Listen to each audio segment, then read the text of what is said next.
with awareness, it would be useful at some point to ask ourselves, if we keep on failing, do I have a purpose to fail? Or if I keep on getting rejected, do I have a purpose to be rejected? The beautiful thing is that once you see that and you've named it, it's like now when those pictures come up, now you'll name them and say, this is the purpose I want to be rejected. There I am. I saw myself thinking it. Then you can change the pictures. Hello and welcome back to the Spiritual Psychology of Acting podcast. Before we get into this week's episode, if you're enjoying this podcast and are learning lots from it, please consider supporting us on Patreon. A few quid a month really helps us to continue making the podcast and filling it with great content, so if you can, head over to www.patreon.com/the Spiritual Psychology of Acting podcast, the link of which is in the description of this episode. Thank you again for all your support. Now, in this week's episode, we are taking a deep dive into the fascinating topic of shadow purposes. If you've ever found yourself stuck in negative patterns of thinking, or find it hard to overcome the obstacles in your life, then this episode is definitely for you. We discuss exactly what shadow purposes are, and how they might be subconsciously stopping you from getting what you want in life. So, without further ado, let's jump into it.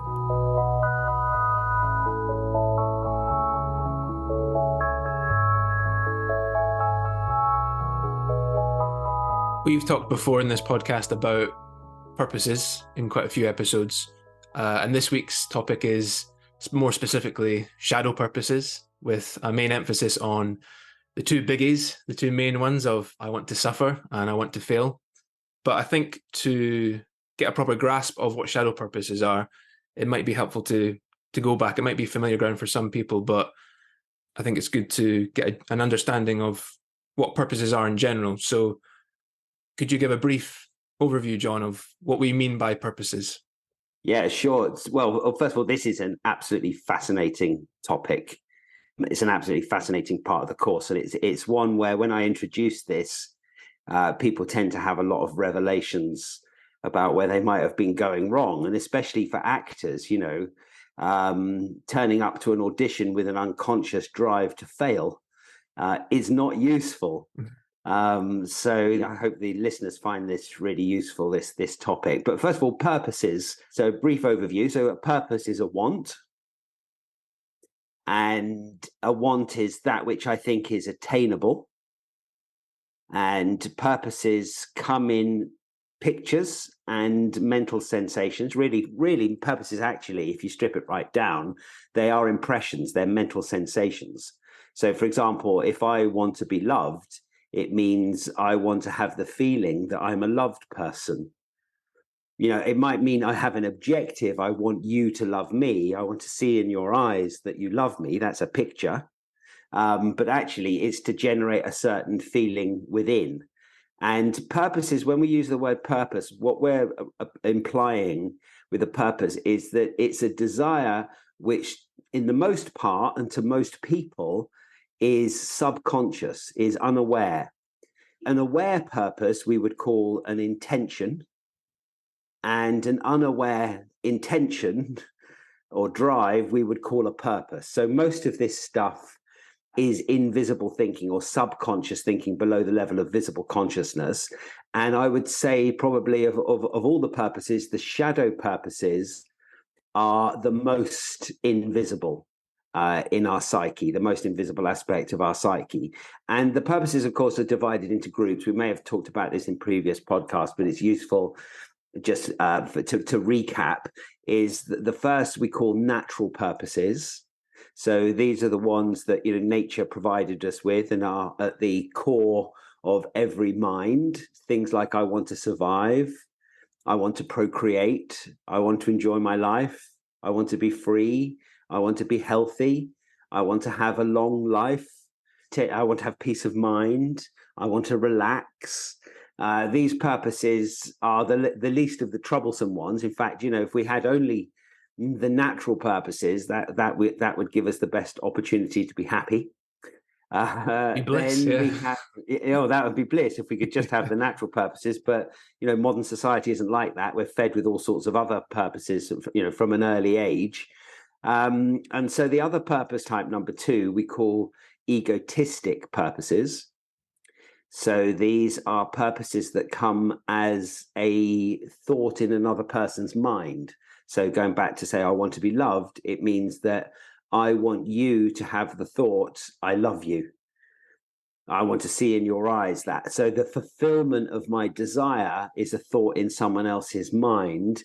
And it's usually to confirm some kind of status, or some self-image, is really those kind of purposes. So egotistic things like I want to be respected, I want to be admired, I want to be special, I want to be superior, I want to be powerful, I want to be held in awe. These are all that we would call the egotistic purposes. Obviously, in plays, we find these a lot. The characters are often driven by these kind of purposes. Then the third type are called the egocentric purposes. And these are purposes where the fulfillment of the purpose is a thought in my own mind. So it's for my own feeling. For example, I want to have a peaceful life. I want to lose myself. That kind of a thing. And I suppose the king of all of those purposes is I want to feel special to myself. Self-indulgency is really from the egocentric purposes. And then the fourth type is our main subject today, and that's the shadow purposes. You also mentioned the self-images, which to kind of encapsulate that is basically a collection of images and pictures that form an idea of who we think we are, right? So it's not the real us, it's who we think we are. I often liken it to mirrors you get at fun fairs that kind of distort the view. Like a mirror essentially is a reflection of what's there, and you learn to trust mirrors, but it's almost putting your faith and your trust in that's the reality rather than what a natural mirror would reflect. So they can often be quite distorted versions of ourselves. They're never the true thing, are they? They're always subjective. Yeah, the self itself is pure consciousness. Your very deepest self is just pure consciousness and doesn't have a form. It's formless. Yeah. People take the body to be the self. The body isn't the self. The body is the body. It's a vehicle of the self. It's useful. You wouldn't get very far without it, but it's not. It really is not who you are. But the self-image is an accumulation of experiences. Essentially, it's the relationship we have with ourselves. It's who we think we are, and the clue is in the word. It's self-image. It's an imagining of the self. Right. Yeah. So the self in its purity, the name of the self in Sanskrit is aham, which is where we get our English I am. So the truth is I am. Descartes said, I think, therefore I am. That's kind of troublesome. A stone doesn't think, so therefore it isn't, according to Descartes. But I am, therefore I am. That what's the basic fact? If you had, the wisest person in the world and the most foolish person in the world, and they're standing at the bar having a drink and a conversation, the one point that they would have to agree on is I am, I exist. Do you see what I mean? That can't be refuted. You obviously exist. But when I am is followed by anything else, so it becomes I am nice, I am horrible, I am young, I am old, I am a bastard, I am beautiful, anything, then it becomes a self-image. It's an imagining of the self. And really that's what the character is made of. The character, the core of the character is the character's self-image. It's and that's the most important question you're going to ask when creating a character is, who does this person think they are? Yeah. It's always, as an actor, it's always your true self. You're always the self. You're always just pure consciousness, but you're, as it were, creating a mind of the character, which the linchpin of the mind, the thought that holds all the other thoughts together, is the character's self-image. I guess acting is replacing your own self-image with the created character's self-image, isn't it? I guess the bad acting is when your own self-image mixed with the character's self-image, or if it is just your own self-image and no character. The problem is when the actors are unaware. So the first stage in training is to become aware of your own self-images, so you can put them aside for what they are, and that's quite can be, somewhat cringeworthy process, but also it then becomes very funny. The idea that one has picked up about oneself, and this accumulates over time. It accumulates from experiences. It accumulates from names we were called in the playground, nicknames that our parents gave us. Like I had a student once, and her father used to call her Mel. And it was like, why? That was her nickname. Her family nickname was Mel. And I said, why does he call you Mel? And she said, it's short for melon head. Lovely. So, I'm a melon head, it's soft. It's like hard on the outside, but it's a load of old goo. It's just soft fruit on the inside is a melon head. And that brought us a shame with it that she carried around until she released it and found that was part of her self-image. And that's a good point, isn't it? Because behind every purpose is a self-image, but behind every shadow purpose is a negative self-image, right? Yes, and this is something that often takes a while for people to understand, but the shadow purposes are really self-images. So let me give you an example. So if I'm an actor and I say I come out of my training and I've got an audition, and I go along to the audition and I hope that I'm going to get the job, for example, which means I have pictures of getting the job, and then I go along to the audition and I don't get the job. And then I label that as I failed. I had a purpose, I didn't achieve it, I call that a failure. And that can soon turn into I am a failure. So now we've got a self-image, right? I'm a failure. Then we're offered another audition. And then the actor's sitting on the bus on the way to the audition, biting their nails, worrying. What's worrying is programming shadow purposes, seeing pictures of what I don't want to happen. But based on the experience I had at the last audition, where does the mind get the data from to create the pictures of our anticipated future, which we call purposes? From the past. So our past experience where we didn't get the job and we branded ourselves a failure, then we project that into the next audition. Therefore, I'm sitting on the bus, and what am I thinking about? Am I thinking about getting the job? No, I'm thinking about failing and being rejected. And actually, if we had some special machine and we could open up the mind and we could actually measure how many pictures does the actor have in this example of getting the job, they might have 10 pictures of getting the job and 100 pictures of not getting the job. Yeah. And so now they have a purpose to fail, right? We would call this having a purpose to fail. And then they would go into the audition situation with the thought, I want to fail. And of course, this would inhibit their spontaneity. It would make them constantly check what they're doing. And therefore, they wouldn't do a very good job. And then, guess what? They wouldn't get the job, thus proving to themselves that they are a failure. And so the cycle then continues from there, and it can become very deep-rooted. So what started off as an obstacle to a purpose, right? I had a purpose, I want to succeed. The obstacle, the fear, the picture of that which I didn't want to happen was failing. Through frequent repetitive thinking, we create a mind erosion.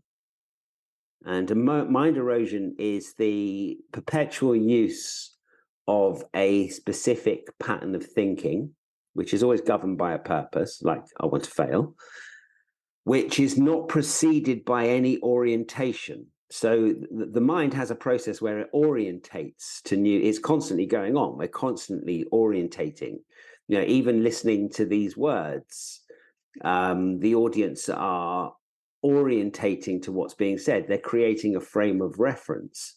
But when we create a mind erosion, and of course we need these mind erosions, because what is learning? Learning is creating mind erosions. Learning a language is creating a mind erosion. Learning maths equations is learning mind erosions. So you don't have to invent the wheel or invent fire every time that you go to do anything. So it's a very important procedure, isn't it? Just for general life, where there's so many benefits to it that, there's a reason that we've evolved in that way, that we constantly have that, isn't it?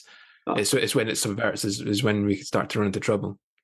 Oh yeah, I mean, if it wasn't for mind erosions, learning to drive is learning a mind erosion. Yeah. And if it didn't work, then people would be just crashing into each other all the time and reversing into walls, and it'd be absolute chaos out there if it wasn't for mind erosions. But of course, we can have healthy mind erosions, like it said that Einstein had the same set of clothes times 7, the same suit, same shirt, same tie, same socks, and he had them in his wardrobe there. So each day he wouldn't have to waste his time thinking about what he was going to wear, right? He didn't have time for these kind of trivial thoughts because he was busy trying to work out his general theory of relativity, etc. And he had a mind erosion of the purpose I want to find out. Which is I want to see things as they really are. Probably the healthiest one, right? Well, that's what made him a genius. Yeah. Is that he just really wanted to find out. He was fascinated by things. And the more he found out, the more he realized there was to find out. Bertrand Russell, the philosopher, said that knowledge is as far as you're prepared to go for it. There's no end. Do you see what I mean? So you would say that's a healthy mind erosion, or brushing your teeth twice a day, or making sure that you that you eat so many portions of vegetable per day. It becomes a mind erosion. Do you see what I mean? So there's healthy mind erosions, but then what is smoking? Smoking is a mind erosion. Drinking becomes a mind erosion.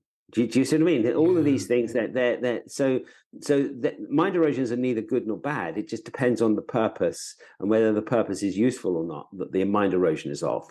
But of course, we can create mind erosions based on our past experience of things like I want to fail, or for example, in a relationship, when someone might get into a relationship because in a past relationship they were rejected, and therefore they branded themselves as a reject.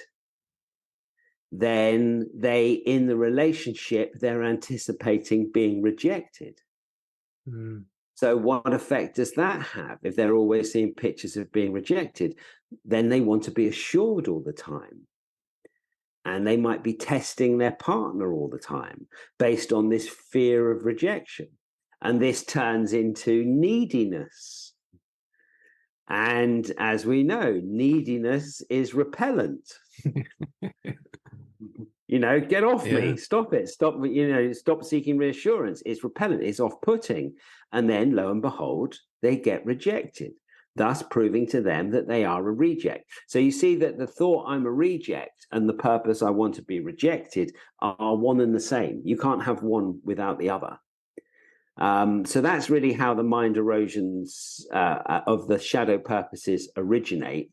They start off as obstacles, and then through frequent repetitive thinking, they turn into mind erosions, and then we just keep creating the same thing. I call it Groundhog Day. Yeah. Or same situation, different people. Right, yeah. Or same script, different cast. You keep on creating the same situation over and over again. But the basic rule is that if there's a certain situation that we face over and over again, with awareness, it would be useful at some point to ask ourselves, if we keep on failing, to just ask ourselves the question, do I have a purpose to fail? Or if I keep on getting rejected, do I have a purpose to be rejected? Or I keep on being ripped off. Do I have a purpose to be ripped off? And if you've arrived at the point where you're asking that yourself that question, the chances are you do. The beautiful thing is that once you see that and you've named it, it's like now when the pictures start up, let's say you've got into a relationship, let's stick with that example, and you're seeing the relationship that the pictures are being betrayed, or that they've got someone else on the side, or they love somebody more, or they're doing something like that. Now, if you've got awareness and you understand this, when those pictures come up, now you'll name them and say, this is the purpose I want to be rejected. There I am. I saw myself thinking it. I saw myself programming the purpose to be rejected. Then you can change the pictures. Does that make sense? It's only by being aware of it and seeing it, you can change it into, I want to be free. I want my partner to be happy, which is a healthy purpose to have in a relationship. Not I want to be loved by my partner. Yeah. I want my partner to be happy. That's called loving. And if you love, the chances are you'll be loved. Yeah. But like you said, it's the shadow purposes are the most hidden. And so when you do make them visible, the chances are they're going to reveal a lot and probably radically change your life because they've been running the show behind the scenes, so to speak, for so long. Yes. Well, this is what I find on the course that people who take the course, either the acting course or the Know Yourself, Be Yourself program, and go through that course, is they have revelations. They suddenly realize the history of it. And to finish it off, what I get people to do is to ask themselves the question, how did this thought get into my mind in the first place? What was the causal initial experience where this happened? And I call that pulling it up by the roots. These are weeds in your garden, these negative shadow purposes and these complexes. But to dig them up and dig them out, you don't want to just chop the heads off or plant roses over them to cover them up. What you want to do is you want to get that sucker out by the root. And to do that, you have to find the origin, is when did it happen? And then the whole complex clicks. It's like, that's why I think that. But if it remains invisible, if the roots are still there in the ground, it will just grow back. It will just keep on growing back. You have to get to the root of it and pull it out. And of course, this is, as an actor, your canvas that you're painting everything on is your mind. It's like a garden that you're growing the character in a garden, right? You put the plants in and then it grows, the thoughts grow. But as an actor, you have to first of all clear the ground. You have to first of all, what we call finish off your own thinking, work out how this stuff works in yourself. And obviously the beauty of that then is then you also have a model by studying yourself and analyzing these things of how do human beings really think. Then you create characters which are real human beings, rather than an actor who creates a character where the character lives how they imagine that people live, but they never really did an inquiry into how they live, so they don't really know. So it's always a superficial rendering. So there's two benefits. What I'm saying is one, you get to finish off your thinking, and that's freedom. Enlightenment is disemburdenment. These are burdens that we carry around, these shadow purposes. I guess like you're saying, the benefit of it to the actor, the freer the actor is, the more they're able to just pick up the character's thinking, right? We've said before, it's getting yourself out of the way in order to fully engross yourself in the character for the required amount of time. Exactly. But also, so that's understandable, where you can see how you can create failure pictures or suffering pictures. But what about when there are actual payoffs to shadow purposes? Are there payoffs that, what hooks people in? Because people can often think, well, I don't have that purpose to fail, I don't have that purpose to suffer, when really it's a universal thing, isn't it? So what are those payoffs that actually keep them running in the background? Yeah, that's a great question. Well, sometimes the purposes are just, and the shadow purposes are as I've described. They've just come from frequent repetitive thinking. But say, for example, if you were sick when you were a child. And if you were sick, then your mum would care for you. And she would bring you a cup of tea in bed and say, "Are you all right, darling?" and stroke your head, you poor thing, and kiss your head and say, "It's all right, darling. You just get under the duvet today. Do you want me to turn the television on for you?" Then you'll make an association between being sick and being cared for. So then that becomes a little purpose there. I want to be sick because then when I'm sick, I'm cared for. Or you could have it that somebody might want to be punished. If the only time that your parent or carer looked at you in the eye was when they were scolding you and telling you off. When someone looks into our eye, there's an intimacy there. So if the only time when they ever looked in your eye wasn't to tell you that they loved you, but was to tell you what a little bastard you are, then you get what we could call a head fuck, right? You get energy, right? Goes into that. Then you make a complex between being punished and being loved. I mean, I think this accounts a lot for sort of sadomasochism, etc. These kind of things. I think this is the origin of them. How they get in there is an association with being loved and being punished. You get, obviously, you want to be punished by other people, but then I guess if they're not around, then you can turn that inwardly on yourself. You can punish yourself.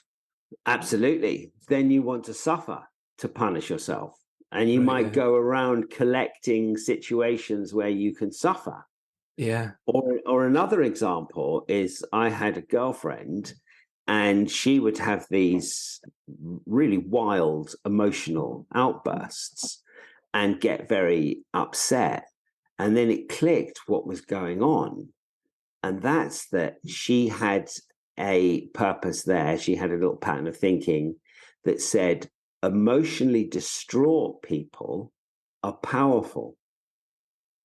And I suggested this and I pointed it out. And initially, of course, there were bodyguards, but then it clicked. She saw it. She realized, yes, that it was a tool she used and it was the only power she had over her stepfather was when she would get emotionally distraught, then people would walk on eggshells and then she'd be in a powerful position. So that would be, I want to be emotionally distraught. In other words, I want to be overwhelmed with suffering because people who are overwhelmed with suffering are powerful. Take control of the situation. Right. Yeah. You see what I mean? So that would be the payoff there. But the precursor of that is the suffering, isn't it? You have to suffer first before you can get that power. Yeah, but then you want to, then it becomes your modus operandi. You want to suffer so that you can be powerful, right? Suffering people are powerful in that, right? Yeah. Another good example, I suppose, to give us a full range of some of these payoffs, is that, of course, suffering people are special to themselves. It's my own suffering. You know, I've had clients that are trying to, that are dealing with grief. You know, they've lost a family member, or their brother committed suicide or something like this, and then they would play, and they'd say visibly in their visible thinking they'd want to heal, but then they'd keep on listening to a playlist of their brother who killed himself, and they would go through all the suffering. And what they realized is they were addicted to the feeling of suffering in order to feel special to themselves. And I suppose that also has a subsidiary purpose, is they get to belong with their brother who isn't around anymore when they're going through this. Or I had a student once who she was really bright, really, this was in New York, and she was really into the course. So we were doing a two-week intensive workshop, and she was really bright. And then suddenly on the Saturday morning, she turned up and she looked like she had a stinking hangover. And I said, "Are you all right?" She said, "Yeah, I've got a bit of a hangover. I drank 2 bottles of wine last night." I said, why did you feel the need to drink 2 bottles of wine? She said, "Well, it's a ritual. I do it every Friday night." I said, "Well, what's the ritual?" She said, "Well, basically, I just drink wine and I listen to a tape my ex-boyfriend gave me of our tape, our songs. And I just cry and just suffer. And I said, how long ago did you split up? And she said, 2 years ago. So that's I want to suffer. For 100 weeks. Well, yeah, for 100 weeks. And it was a Friday night ritual, go into this place and the suffering. But really what was behind it, she wanted him back. She wanted to reunite with him. And so she was just, by dredging up the suffering, do you see what I mean? So in that case, it's suffering people are special to themselves. Yeah. Yeah, there's lots of examples of this. I mean, I find it absolutely fascinating how this works, but I think that gives a bit of an overview of some of the payoffs of the shadow purposes. So in that case, the shadow purpose would be an objective to another purpose. But shadow purposes, it's important to note, can just be their own end goal. So it can just want to suffer, as I explained before, that, because I started out with the obstacle of suffering, and then through frequent repetitive thinking, it became mind erosion, and now I'm just stuck in it. Yeah, stuck in that pattern. There's another very recent high-profile example. Yesterday, there's an interview that came out with the England footballer Dele Alli, who's a really promising young talent and had a real drop-off suddenly a few years previous. And he'd come out to tell all about the fact that he'd really been struggling with his mental health, which is not something that's discussed at all in that sphere of football at all. But all about his problems with alcohol and his dependency on sleeping pills. And there's something he mentioned in the interview as well about, because his mother, he was adopted when he was a young boy, but his birth mother was a drug addict and would constantly have men round the house, and it would just be this constant barrage of people milling about that he didn't know. And he found that when he was a successful footballer and rich and famous and have parties, that very often there'd be tons of people there he didn't know, and he didn't care that he didn't know them. And part of that, he could see there was an awareness there that it was reverting back to something to his youth, that it was something about it that felt comforting, or it felt like home, because that's what he grew up with. Yeah. Well, that would be based on the purpose, I want to belong with my mother, which is natural for a child. Yeah. I mean, that's a whole field in itself. We call that backdoor thinking. Yes. That's the thoughts that get in through the back door. Backdoor meaning they go straight into the subconscious, which a lot of that, I mean, that's a whole podcast in itself, is backdoor thinking. Yeah. But essentially there's front door thinking. That's where you choose a thought, when I grow up, I want to win an Oscar. That's a visible thought. Or you see someone's trainers and I want a pair of trainers like that. That's a visible thought. But then the invisible thinking that comes with it. So you might admire how cool someone walks, and then you emulate their walk. But really, they want to be cool to cover up for the thought that they're stupid. And you start taking on their coolness, but then the stupid thinking goes in through the back door. I always say to my students, be careful what you admire, because whatever you admire, you program into your own subconscious. And there's a visible and invisible aspect to that. And I guess everyone, for backdoor thinking, that everyone has that example, right? Whether they were raised by their birth parents or whatever caregivers, that's the earliest example of backdoor thinking, isn't it? That we grow up with these people we depend on, and a lot of the time we take on many aspects of their personality without ever really noticing it. What we're talking about with the backdoor thinking is really all based on the purpose, I want to belong. The more you have I want to belong, the more the other thoughts go into the back door. Do you see what I mean? It's that's the power of I want to belong. My teacher used to say that I want to belong is the cornerstone of fascism. It's true to a certain extent, I guess, isn't it? Yeah. But it is an important purpose as well. Well, it's a natural human purpose. We've evolved like that. As if we listen to if people listen to the human zoology episode that we did, we see why, how that purpose, why that was important in our survival at a certain point, and why it's such a strong purpose now.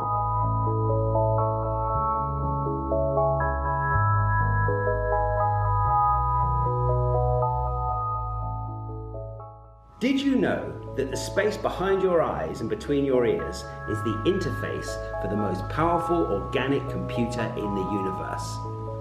The only problem is, no one ever taught us how to use it.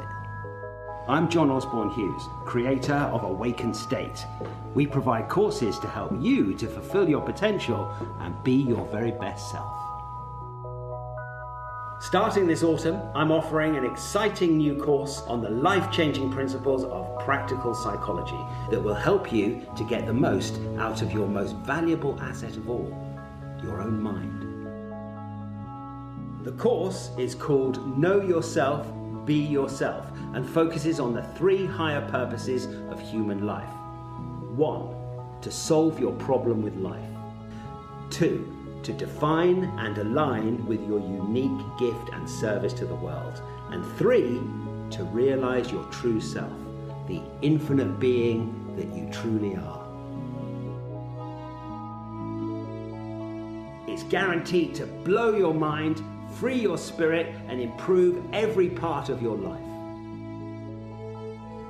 Join me for a free, live, online seminar where I'll be sharing the main principles of the course.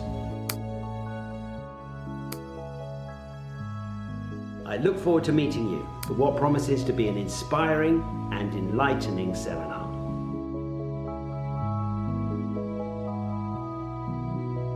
We've briefly covered there the mega shadow purpose, I want to suffer, but from an acting point of view, or from an art form point of view, what about that idea of suffering for your art? It's very prevalent, isn't it?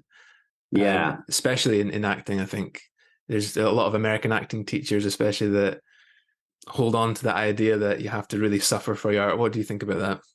I think it's a fallacy. The purpose of art is for enjoyment, isn't it? It's for the delight of an instruction of the audience of the art. Really for enlightenment. Enlightenment meaning disemburdenment. The audience are burdened. They've got their worries, they've got their problems. And you hold a mirror up to nature and you reflect back at them how they live, and they realize, they realize where they're not being compassionate, or they see the consequences of actions in hindsight through drama. So that, the overall purpose of it is for the delight and instruction or enlightenment of the audience. So I don't see where the place there is for suffering in art. And I think very often people who think they have to suffer for art, that really behind it is a purpose to be special, or a purpose to be special to myself. You get those American acting teachers that say, you got to dig deep into your suffering, and they pull up all the crap into the classroom, and they've got no means of helping the person navigate it. I've watched a documentary about Lee Strasberg, who seemed to have a desire to make women cry, seemed to be one of the main things. So you've got all these women that they're all in tears, and he's dragging all this stuff up, but he doesn't have the skills of a psychotherapist to help them navigate it. And he'd say this is like raw emotion. And so that gives the message that to be a great actor, you have to be neurotic, or to be a great actor, you have to suffer. And people then feel special in that. And so they harbor that suffering. It's my own personal suffering. I need this suffering to dig into for my acting. But really, an actor with finished thinking, or what we could call broadly a happy actor, can create any character. You can create the character's suffering, and it's just a play. You feel the character's feelings, and then in the same way as you take off your costume at the end of the night, you let go of the character's thinking at the end of the night. Or if you're a happy actor, you can play happy characters. But if you're an unhappy actor, well, first of all, you can't really play happy characters, because your own misery will infect what you're doing. And you can't really create the character's misery, because it isn't really the character's misery, it's your misery that you're substituting. And your misery is different than the character's misery. The character's misery comes from particular circumstances that are within the play that have created that misery, in the same way that your misery has come from the particular circumstances of the play of your life, of where those things come from. Mm-hmm. So I really don't condone that idea at all within the spiritual psychology of acting, that acting has to be suffering. I think it's poisonous to give that idea to actors.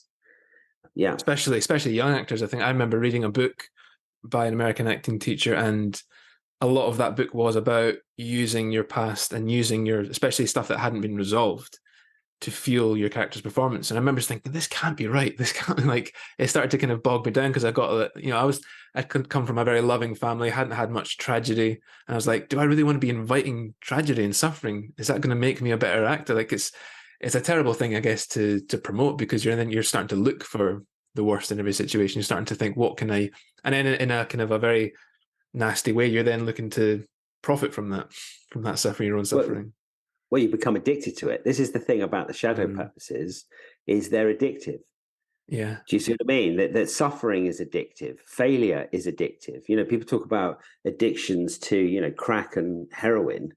What about the addiction to neurochemicals? Because that's what these are, essentially. They're neurochemicals. And on the course, we look very much at, you know, overcoming the addiction to suffering and to failure. I remember I had a student once who, one of the very first workshops I ever taught, it was a theatre company in West London sort of hired me to do a week workshop with them, and when a lot of these ideas were sort of first starting to form. And there was one guy, he'd turn up and he'd have this miserable long face and this big long scruffy cardigan and shoes with holes in it. He would say, "Oh, I'm really sorry I'm late. But I've been cleaning in a hotel since 6 o'clock in the morning." And then he'd get up to do his exercise, and the exercise would be pretty lame. There'd be no thinking. He would just be really tired and whatever. And when he talked about it, I just got the sense of, you love this. There's something about you really loves this. And then it clicked. And I said, do you have pictures that one day you're going to write your memoirs? One day when you're famous, you're going to write your memoirs. And he started laughing. You know, it's totally, it changed this sort of act he was putting on of this suffering person. And he said, well, yeah, absolutely, I do that. You know, I'm now living the poor artist part of my life. And the story was that, you know, he'd invented was later on, when he's winning an Oscar, he's got something to write about in his biography. And he was actually creating that. And he had what I've since come to call a Cinderella complex. Yeah. So he would delight in his suffering and failure, because one day he was going to be rescued by an agent. His prince was going to come, you know, in the form of an agent that was going to discover him and elevate him to the position that he'd been saving up for. So he was invested in that way. I call that a Cinderella complex. Yeah. And I think quite a lot of young actors, you know, are in danger of developing that, because they read biographies. And of course, in the biography, a biography isn't very interesting if the person writing the biography just said, yeah, I had a great childhood, had a great life, went out, had a purpose to succeed, I succeeded. They've always got to, you know, they've always got to dish the dirt, because that's what people want to read about. Yeah. So there's a problem there. There's a really interesting film called Frank with Michael Fassbender. It's loosely based on an experience John Ronson, the writer, had. And it's about this struggling musician who falls in with this group of kind of bohemian, strange musicians. And it's based on, you know, Frank Sidebottom, the comedian that had the big paper mache head. And Michael Fassbender, the whole film, has this big paper mache head like Frank Sidebottom did. And the whole thing is that they create this really strange, subversive music. But it's a slight spoiler for the film, but by the end of it, you really see that it's all a bit of an act. And when the main character visits Michael Fassbender's parents and kind of tries to figure out, you know, what made him special and what made him kind of see the world in this unique way, his mental health struggles, all those kind of things, actually, they got in the way. The struggling artist thing was the thing that stopped him becoming great. It's not the thing that Right. made him see the world, in an interesting way. It's actually the thing that held him back. And I think that's the Right. problem, isn't it? The struggling artist vibe or kind of feeling that people want to put on eventually just does end up, for a lot of people, choking their careers, and they do end up not having that success story because they've invested so much in the suffering aspect, right? Yeah, well, that would be suffering people are special, and I want to belong with special suffering people. Right, yeah. Do you see what I mean? Yeah, yeah. It comes from that, but it's quite laughable when you step back and you look at it for what it is. Yeah. The thing with I want to fail is I want to fail. It starts with I want to fail, and then what is procrastination? Procrastination is the purpose I want to fail. Yeah. I want to fail, to define it, just so it's clear for the listeners, is very simple. It's I don't want to achieve what I set out to achieve. I want to succeed is I want to achieve what I set out to achieve. And I want to fail is I don't want to achieve what I set out to achieve. And there's a wonderful book called The War on Art. And the war on art is really all about, well, what is the war on art? The war on art is the artist's own procrastination. Mm-hmm. And it's a really brilliant book. And the writer goes through and he speaks he's totally honest. He speaks from his own experience because he's kind of cracked it, and he's sharing all the different ways that artists use to, for writers, all the different excuses they make for themselves of why they don't just sit down in front of the typewriter or the laptop and start writing, act one, scene one. And then they get the first character, you start doing a description and what the first character says and start doing an improvisation in their head and writing down the text that comes, or why a painter will do anything to avoid actually sitting in front of a canvas and starting to paint. And it's quite a comical book, but it really sort of robs the bank of the procrastination. And procrastination is really, I want to fail. And that turns into then another shadow purpose, which is I want to waste my life. And that's I want to use my time in ways that are inconducive to my long-term purposes. So it's fannying about, right? It's it's pottering around and just you're doing the time, just passing the time, rather than getting in the full knowledge that there's something that you need to be getting on with. It's losing yourself in medium and short-term purposes at the expense of the fulfillment of long-term purposes. That would be, I want to waste my life, right? Which is a biggie, in modern society, that's a big purpose. But then it gets really dark because you follow, well, where does I want to waste my life turn into? It turns into, I want to have a wasted life. And I want to have a wasted life is basically, I want to die with regret. If you follow it through. Yeah. Ouch. Yeah. I want to die with regret, and well, if you bear in mind, that Leonardo da Vinci apparently died in the arms of the King of France, crying that he'd wasted his life. I don't know what hope the rest of us have got, but if so I think it's very useful, to program your long-term purposes is to go to your deathbed. And imagine there, if you're lucky enough to have one, you might just die from a sudden accident or a sudden heart attack or get run over or something. But to imagine being on your deathbed and that that, right, you've come to the end, right? It's the end of the story. And you're looking back and you're enjoying the life that you've lived, that you're thinking, yeah, that was great. I really enjoyed that. Even the obstacles I had to face, I wouldn't change a moment of it. I had a full human experience. That's I want to have a fulfilled life. Ultimately, I want to succeed. I want to have a fulfilled life. That if the end game is your deathbed, well, why not program that your purpose that you want to be on your deathbed, enjoying how you've lived your life. And people shouldn't get confused because suffering is a part of life. In the Hindu teaching, there are what's known as the 9 rasas. And these are 9 different emotions. Things like beauty and love is one, laughter, is another, but sorrow is also one of them. And you show me a single person who's lived to, I say, the age of 50, and they haven't suffered. That suffering does seem to be part of the show, but that comes from purposes and expectation, and loss and grief, which you could say come from some form of attachment. But in talking about I want to suffer, that isn't the same thing. I want to suffer is the belief and perpetuation of the suffering.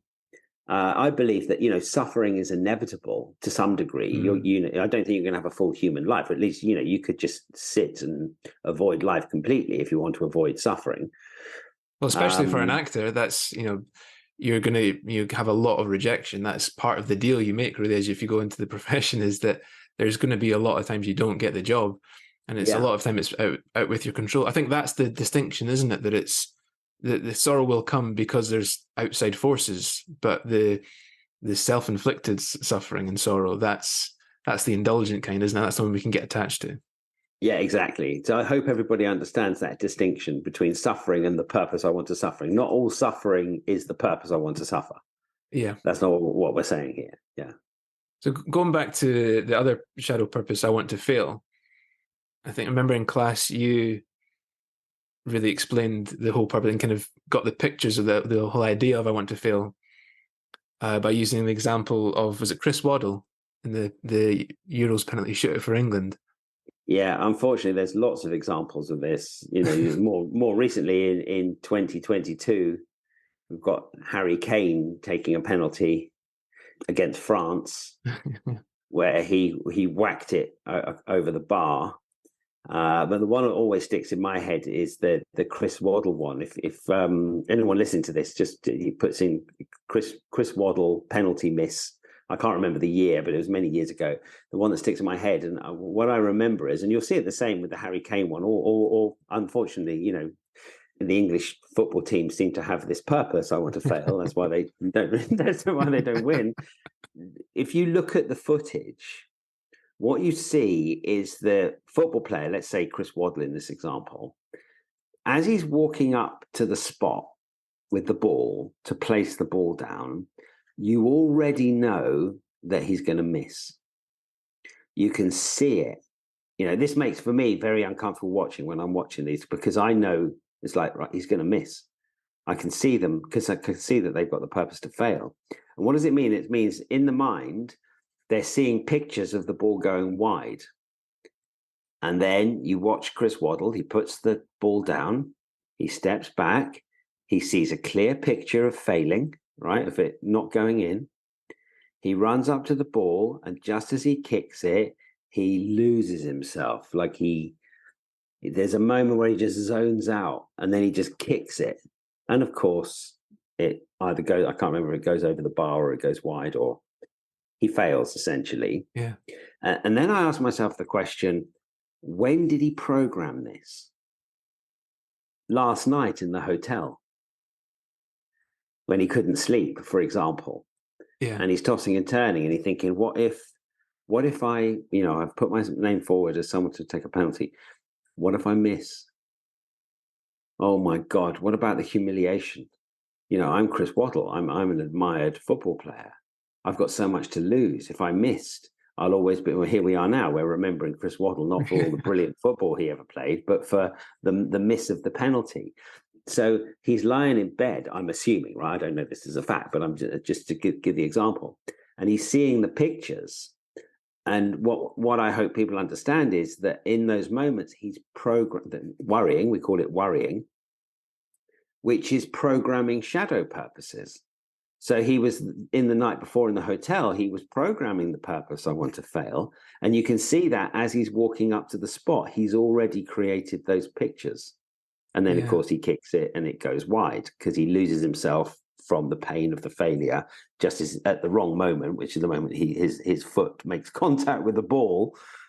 And that's how the purpose I want to fail operates. That's a really good way to explain it, Jordan. I mean, penalties, shootouts are a glorious example of just seeing that every time a penalty shootout is the way to decide a game. People often think of it as a flip of a coin. It's there's nothing really to it.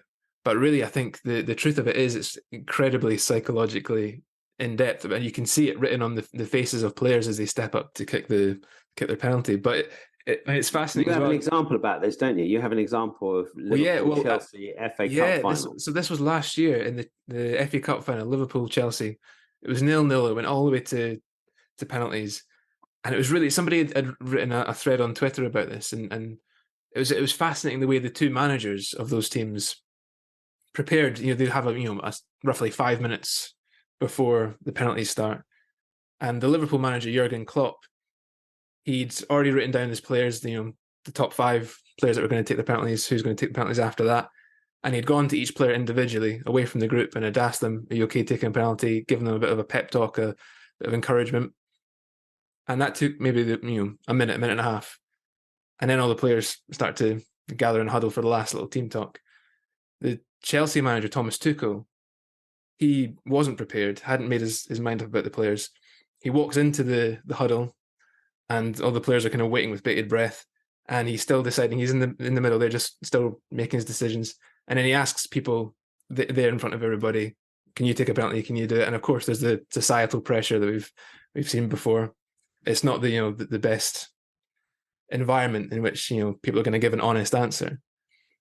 And then so by this time, by the end of the team talk, Jurgen Klopp, the Liverpool manager, is having a joke with his players. They're basically enjoying themselves. And interestingly, actually, the manager going into the players' huddle is the same thing that Gareth Southgate did in the Euros, the final against Italy, which ended up with the same result. Chelsea lost this game, England lost that game, and there's definitely a sense of the players are waiting to hear. They need some kind of pep talk from their manager. Essentially, a manager is a tactician and makes a lot of choices, but a huge part of managing is giving the players those positive influences, right? Giving them this pictures of success rather than the pictures of failure. But you can see it in that Liverpool Chelsea game, each Liverpool penalty, all the players are super confident. They're relaxed. They're enjoying themselves. You can see it on their faces. And every Chelsea player goes up, there's dread, there's worry, there's fear. It's incredible to see. And it was very tight. It's still only decided by one penalty, but that easily could have made the difference between winning and losing. And I think sports are such a great way of analysing that very fine line between success and failure can come down to the pictures, that you're playing in your mind, the purposes you're programming, whether they're healthy, natural purposes or dark, negative, shadow purposes, right? Yeah, well, when a penalty is well taken, you can see that the player comes up. He's got a clear picture of the ball smacking into the back of the net. He puts the ball down. He looks. He makes his choice, and bang! And the next thing you know, it's in the back of the net. Yeah, that's a great penalty taker. Yeah. You see that, but it's interesting that you mentioned about the Gareth Southgate in the World Cup finals, because that's where it all started. Yeah. With his purpose to fail. Yeah. With his mission. He had the purpose to fail. Yeah. And I think he'd succeeded further than he'd anticipated. And then the purpose I want to fail started coming in. And then that affected his choices of penalty takers. So he was choosing people who had only just come on the pitch. Yeah. That weren't really in the flow of the game. Yeah.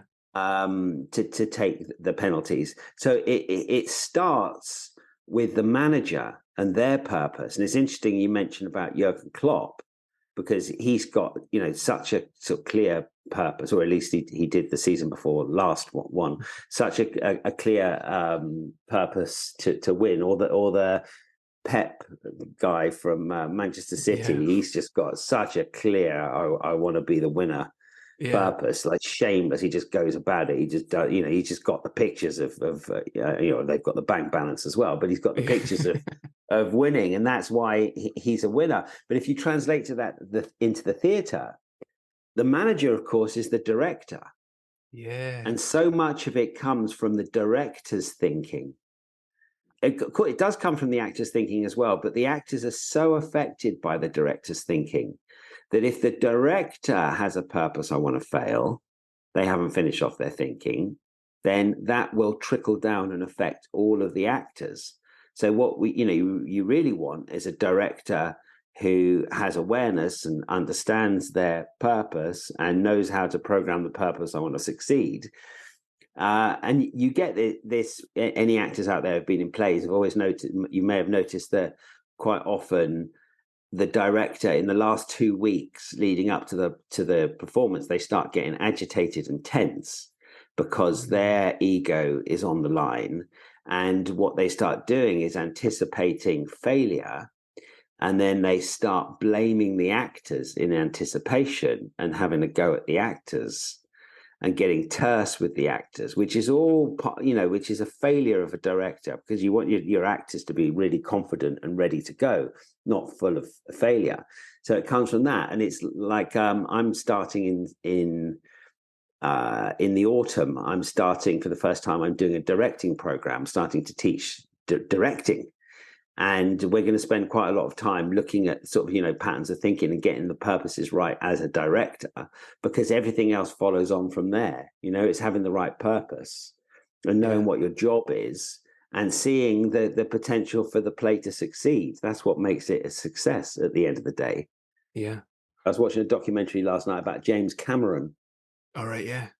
And it was something on Sky Arts. There's a show called The Directors, and it goes through different directors and their careers, and just what a clear purpose he had or has still to create successful films, and always to push the boundaries with each film that he did. He's always, it's bigger. It's like a huge vision. And they were saying that he could really take over any of the departments on the film. He's so devoted to his work as a film director, and he's got such a clear vision of what he wants to create, that's why each film that he makes beats the box office record, which was set by him with the last film that he made. That's pure finished thinking. That's pure, I want to succeed. That's like Matthew McConaughey, isn't it? His acting, his Oscar speech, talking about the only person he's trying to catch up with is himself in 10 years. It's like, how do you better yourself? How do you not compare yourself to anybody else? But yeah, that's the difference between I want to do my best and I want to be the best. Never mind, I want to be the best. Stick with I want to do my best. Yeah, yeah. With I want to feel like you said, it's the penalty misses are an incredibly clear example. I think most sports, obviously, sports psychology is a whole realm of visualization, and athletes who have taken this idea and won championships or gold medals with them. Michael Phelps, the American swimmer, he comes to mind. He, by the age of 13 or 14, he was constantly visualizing and learning how to be present. Whenever he was preparing for any kind of Olympics, he would always, in his mind, go through what he didn't want to happen, what he did want to happen, and what could happen. So in his mind, he's going through every possible permutation, and then obviously focusing on how he can do his best. And the fact that his mind his imagination is so vivid that he's swam that race 100 times before he's even got onto that starting block. And so it's like a kind of autonomic process. He's not thrown by anything because he knows what to expect, and he's constantly having these positive pictures in his mind. Similarly, Novak Djokovic, the tennis player, he's a really interesting story because he struggled in his early career, and I think it was 2010 is where it really flipped around for him. And actually, it was because he started meditating and working on mindfulness and being present, and it changed his game completely. He basically stopped worrying about what would happen if he lost the next point, and then stopped chastising himself for missing earlier points. And he saw his whole kind of mental fitness as important as physical fitness. And it allowed him to stop being fearful, had less worry and stress. And that is the visualization techniques that helped him stay calm under pressure, but also the visualization of winning each point gave him the drive and the energy to fulfill that. You see that in the starting lineup of runners, right? Is that the camera pans along? It's the same thing. You see who's got the clearest purpose, who sees that clearer picture. Yeah, absolutely. Great. Well, hopefully it's been an inspiring episode. Hopefully it's helped people finish off some thinking. But what was quite interesting, I thought, was in our individual research for this episode, we both came up with the same poem, which kind of encapsulates this. It's a poem by Walter D. Wintle, And you've used this in class before. It's a really good way of encapsulating this idea of how powerful the mind can be in achieving or not achieving our goals. Yeah, it's a fantastic poem to learn by heart, because it says it all, really. So this is The Man Who Thinks He Can by Walter D. Wintle. And it goes like this. If you think you are beaten, you are. If you think you dare not, you don't. If you like to win, but you think you can't, it's almost certain you won't. If you think you'll lose, you're lost. For out of the world we find, success begins with a fellow's will. It's all in the state of mind. If you think you are outclassed, you are. You've got to think high to rise. You've got to be sure of yourself before you can ever win a prize. Life's battles don't go to the stronger or faster man, but sooner or later, the man who wins is the man who thinks he can.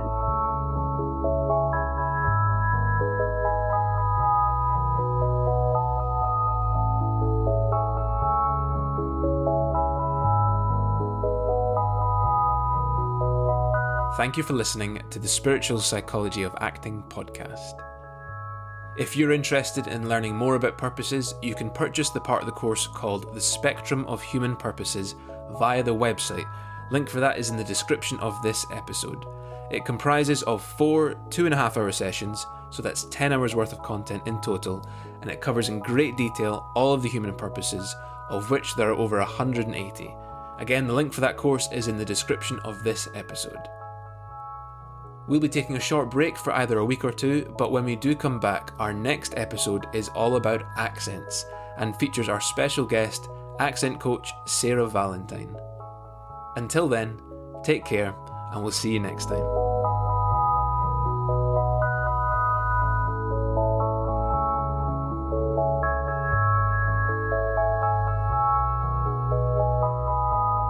Thank you to Charlie Robinson, she helps with the video editing and artwork for this podcast, and to Omid 16B for providing the music. The track is called Love and is available on all streaming platforms.